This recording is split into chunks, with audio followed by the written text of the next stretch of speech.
Mis hermanos y mis amigos, ya estamos concluyendo el tema de la misión de Dios, nuestra misión. Y hoy nos abocaremos al libro del Apocalipsis, porque el libro del Apocalipsis también es un libro donde nos muestra a Dios como misionero y nos indica a nosotros como iglesia a convertirnos en instrumentos para el cumplimiento de la misión. Cuando abrimos allí Apocalipsis, el capítulo 1, descubrimos que Dios está allí interviniendo. Está Dios el Padre, Dios el Hijo y Dios el Espíritu Santo. Mira cómo lo dice la Escritura. Ahí Apocalipsis, el capítulo 1, dice, verso 1, la revelación de Jesucristo que Dios le dio para manifestar a sus siervos las cosas que deben suceder pronto. La declaró enviándola por medio de su ángel a su siervo Juan. Y en el verso 4, nos da la idea también de la presencia del Espíritu Santo. Es decir, están allí el Padre, el Hijo, el Espíritu Santo, pero también hay algo que se le suma. Dice, fue enviada por Dios a través del ángel. Es decir, se muestra aquí también el ministerio de los ángeles. Con esto podemos ver cómo el cielo entero, tanto la deidad como sus ministros, hablando de los ángeles, todos están abocados en el cumplimiento de la misión. Y luego entonces, cuando nos muestra que ellos están involucrados, también nos indica que los seguidores de Jesucristo también estamos involucrados. Mira cómo dice allí en el verso 6 de ese capítulo 1. Y nos hizo reyes y sacerdotes para Dios, su Padre, a Él sea gloria e imperio por los siglos de los siglos. Aquí nos habla del papel del pueblo de Dios en el cumplimiento de la misión. Dice, nos ha hecho reyes y sacerdotes. Jesucristo, al venir y pagar mi deuda de pecado, al venir y pagar por mi vida eterna, al venir y pagar la gracia para que yo sea justificado delante de Dios, me ha hecho reconciliarme con Dios y así llego a ser de nuevo un hijo heredero. Como Jesús es el Rey y ahora yo soy hijo de Dios, entonces llego a ser parte de la realeza. Eso es un gran privilegio, no solo por la herencia, sino por la responsabilidad. Y también dice reyes y sacerdotes.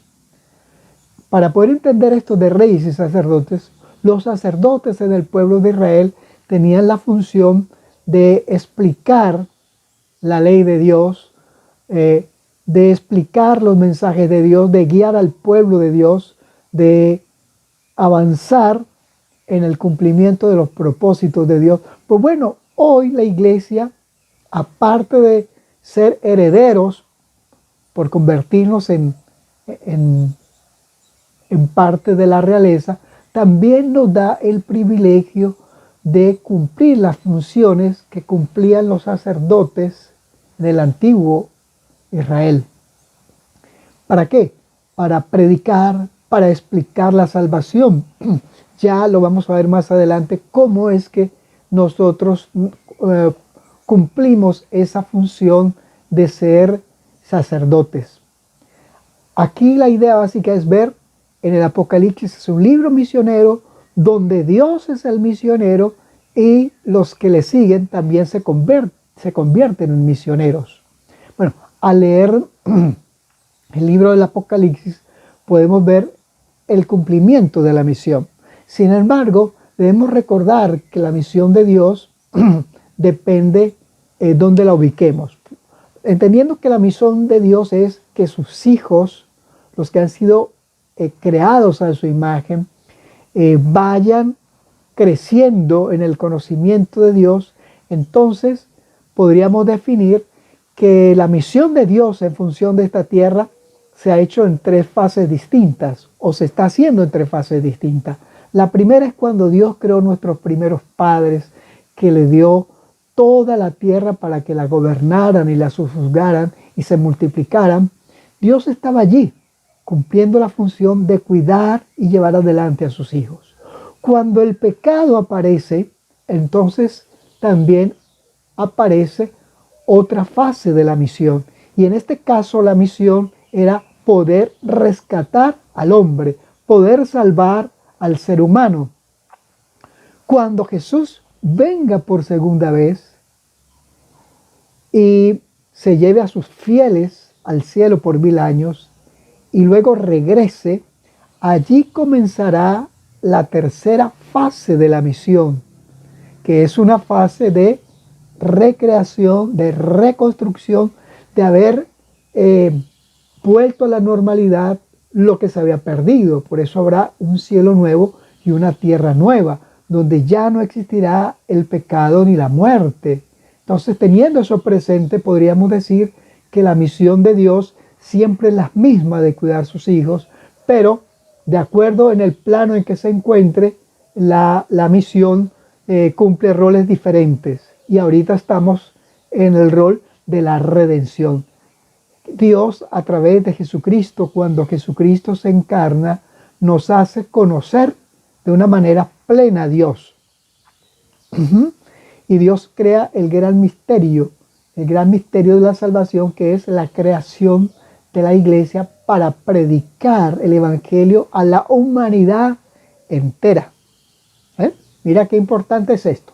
Bueno, siguiendo adelante, podríamos decir que el Apocalipsis también nos indica la fase final de la misión en el aspecto de predicar el evangelio a todo el mundo, entendiendo que este mundo ha sido usurpado por el enemigo, que el enemigo ha degradado a la humanidad, quitando la imagen de Dios en los seres humanos y haciéndolos luchar unos contra otros y queriendo hacer de este mundo su lugar de gobierno. Bueno, en esta parte el libro del Apocalipsis nos dice que esto llegará a su fin, pero para que esto llegue a su fin, pues debe cumplirse las órdenes que el Señor nos ha dejado allí. Aquí, por ejemplo, en Apocalipsis 14 nos habla del mensaje final, y es el mensaje de los 3 ángeles. Cuando nosotros lo leemos allí, Apocalipsis 14, el verso 6 en adelante, dice: en medio del cielo vi volar otro ángel que tenía el evangelio eterno para predicarlo a los habitantes de la tierra, a toda nación, tribu, lengua y pueblo. Y decía a gran voz: temed a Dios y darle gloria, porque la hora de su juicio ha llegado. Adorad a aquel que hizo el cielo y la tierra, el mar y las fuentes de las aguas. Aquí hay un mensaje especial que es el evangelio eterno para todas las naciones, toda tribu, lengua, pueblo y nación. Bueno, este es el mensaje que debe predicarse hoy. ¿Cuál? El mundo, la humanidad, tiene que saber que Jesucristo ha muerto por la humanidad para el perdón de pecados, para la justificación delante de Dios y para la vida eterna. Eso es importante. Recuerda lo que dice el apóstol Pablo: la paga del pecado es la muerte, mas la dádiva de Dios es vida eterna en Cristo Jesús, Señor nuestro. Romanos 6:23. El mundo necesita entender que seguir al enemigo nos produce la muerte, pero la muerte en todo. O sea, no solo la muerte física actual, sino que es aún más grave, que es la muerte eterna. Ese es el pago de seguir al enemigo.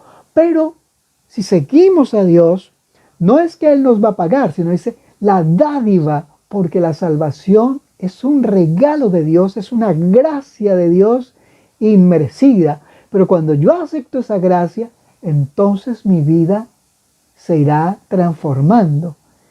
Se irá transformando a la imagen del Señor, porque todo lo que nosotros vemos en el mundo, cuando la humanidad es degradada, es a causa del enemigo.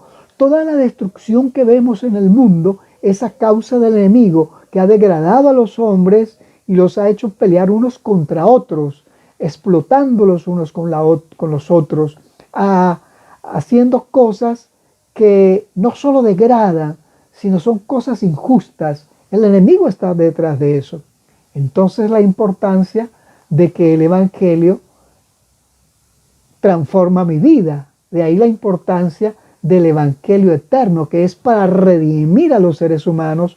Perdimos la imagen de Dios en el jardín del Edén cuando nuestros padres pecaron, y ahora, a través de Jesucristo, Dios va cambiando nuestro ser.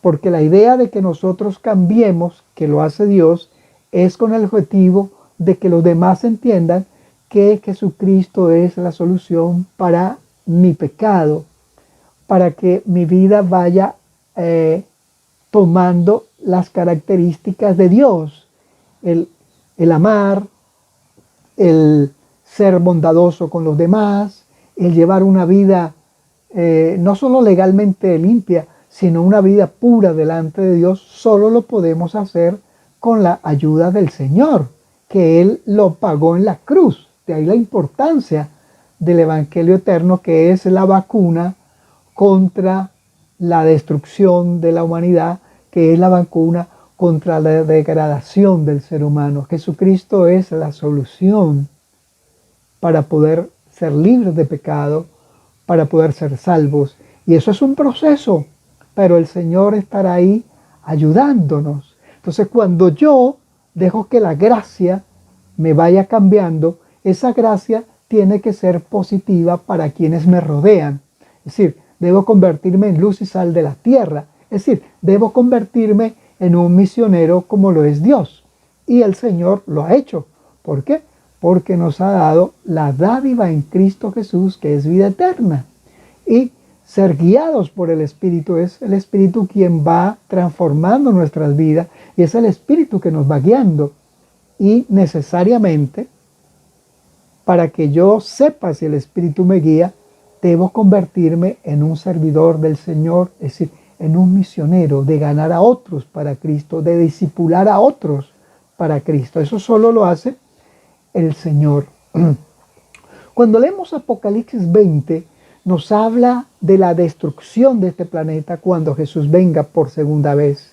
El mundo llegará a un estado tal que si Dios no interviniera, seríamos autodestruidos. Así que la venida del Señor también es para salvar no solo a la humanidad, sino salvar este planeta.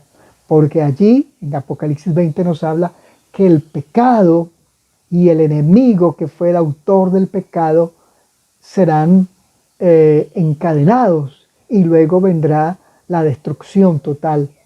El apóstol Pedro, hablando de la venida de Jesús, dice que debemos vivir vidas piadosas, porque todo lo que vemos será consumido por el fuego. Eso lo dice el apóstol Pedro allí en segunda de Pedro, el capítulo 3, los versos 11 y 12.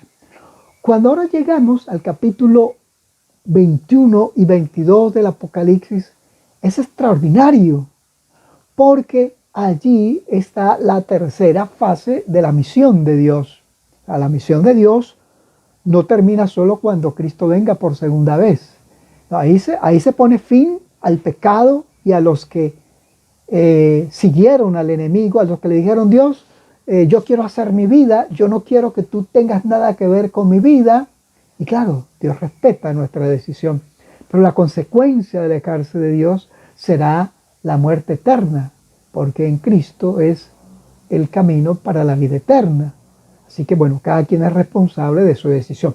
Pero lo interesante es que en esos capítulos 21 y 22 nos muestra la restauración de este planeta y de la humanidad que se dejó salvar aceptando la salvación de Dios.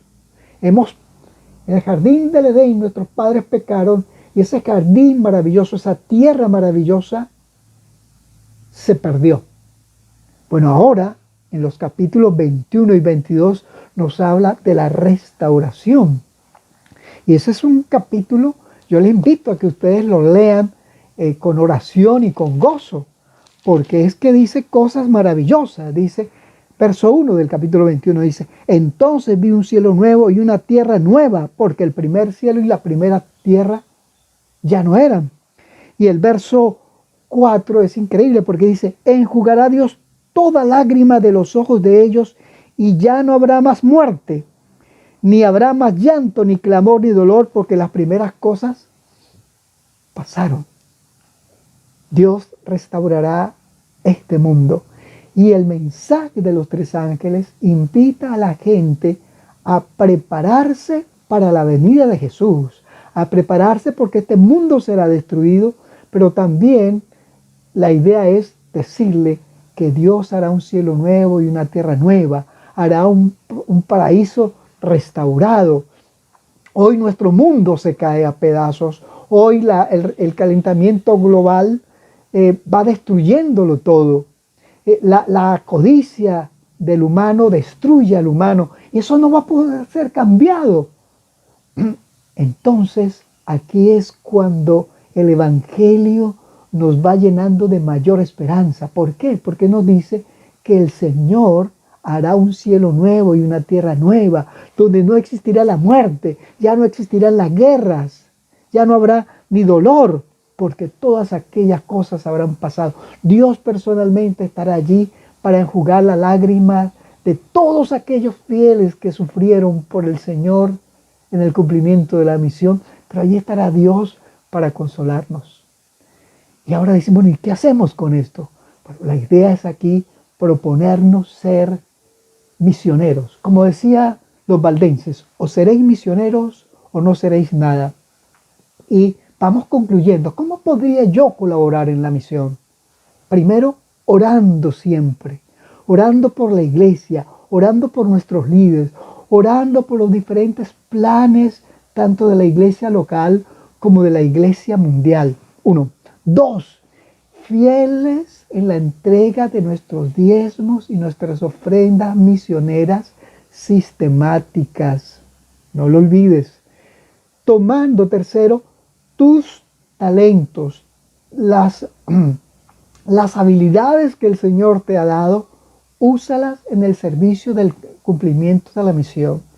Si eres padre, te invito a que hagas planes para que tus hijos estudien en instituciones educativas adventistas, sean estas primarias, secundarias o universitarias. Algunos dicen, no, pero es que esas no son tan buenas. Puede ser que no sean tan impresionantes como las públicas, pero déjeme decirle que es el lugar donde Dios capacita a muchos jóvenes y señoritas para el cumplimiento de la misión. Recuerda, padre, que cuando tú haces este esfuerzo, estás haciendo la obra misionera de mayor calidad, porque ese hijo y esa hija, si hacen lo correcto, formarán matrimonios misioneros, que a su vez darán hijos misioneros. Esto que voy a decir no lo inventé yo, esto lo dicen los expertos en el crecimiento de iglesia, que si la iglesia adventista, todos los miembros hubiesen guiado a sus hijos por los caminos, si muchos de esos hijos se hubiesen preparado para servir en el cumplimiento de la misión, hoy, en vez de ser 22 millones, seríamos 100 millones. Claro, porque ese hogar misionero traería hijos y esos hijos estarían en la iglesia y esos hijos serían misioneros. De repente tú dices, sí, pero yo he visto algunos que, aunque ellos estuvieron en instituciones adventistas, mire cómo son sus hijos. Bueno, esas son las excepciones. Esas son las excepciones. Y la excepción no elimina la regla, sino que la confirma. Y joven, si es un joven que me está escuchando, haga planes en estudiar en una institución adventista para prepararte y servir en la misión. Cuidado, tú digas, bueno, usted me lo va a pagar o mis padres no lo pueden pagar. Pues déjeme decirle que más del 93% de los jóvenes y señoritas que estudian en universidades adventistas han tenido que pagarse sus estudios por sí solos, han tenido que ir a colportar, han tenido que ejercer la fe. Así que no tomes eso como una disculpa para no ir, ¿de acuerdo? Y aquí quiero dar una palabra de encomio a todas las maestras del evangelismo infantil, que ellas semana a semana se dedican a sembrar en los niños el amor de Jesús, a sembrar el que ellos puedan crecer en niños para la gloria de Dios. Maestras y madres y padres, ¿sabes tú que Moisés tuvo la mejor maestra de evangelismo infantil, que era su señora madre? ¿Sabes tú que Daniel tuvo su mejor maestra de evangelismo infantil cada sábado y cada día, que era la señora madre? ¿Sabes tú que José, el que sería el segundo en Egipto, tuvo una madre piadosa, tuvo una maestra de evangelismo infantil? Con esto quiero decir, querida maestra, mira lo profundo de tu trabajo. Síguelo haciendo con dedicación, con amor, que el Señor te dará la recompensa en la eternidad. No olvides eso. Querido hermano y amigo, decida con tu clase de escuela sabática conseguir un lugar en tu ciudad, un lugar en tu barrio, una zona donde no haya presencia adventista, y con oración y en compañía del maestro de la escuela sabática, del director de la misión en tu iglesia, con la colaboración del pastor, decidan en oración hacer un plan e ir a evangelizar a esas personas allá. Ajá. Esto es fundamental. Y recuerda, hagámoslo con el gozo de participar en la misión. Dios no necesita de nosotros, pero nos da el privilegio de participar en ella, porque si aquí lo hacemos, seremos más felices cuando el Señor venga a buscar a sus fieles, y seremos más felices en la tierra nueva, porque el trabajo que hemos hecho lo podremos ver allí con almas que han sido salvadas para la eternidad. Recuerda el mensaje de Jesús. Lo dice allí en Mateo 28, y con esto vamos terminando. Mateo 28, que es la comisión evangélica, que dice, Mateo 28, el verso 19, por tanto, id y haced discípulos a todas las naciones, bautizándolos en el nombre del Padre, del Hijo y del Espíritu Santo. A todas las naciones. Forma parte de la misión. Vamos a orar. Querido Dios que estás en los cielos, gracias porque tú eres el Dios misionero.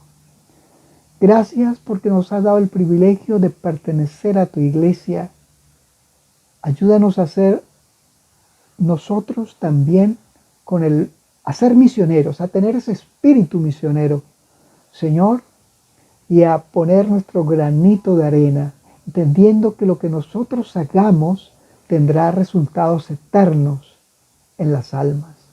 Lo agradecemos y lo pedimos en el nombre del Señor Jesús. Amén. Mis hermanos y mis amigos, si Dios lo permite, nos veremos la próxima semana con un nuevo tema que tiene que ver con el estudio del libro de los Salmos. El Señor nos bendiga.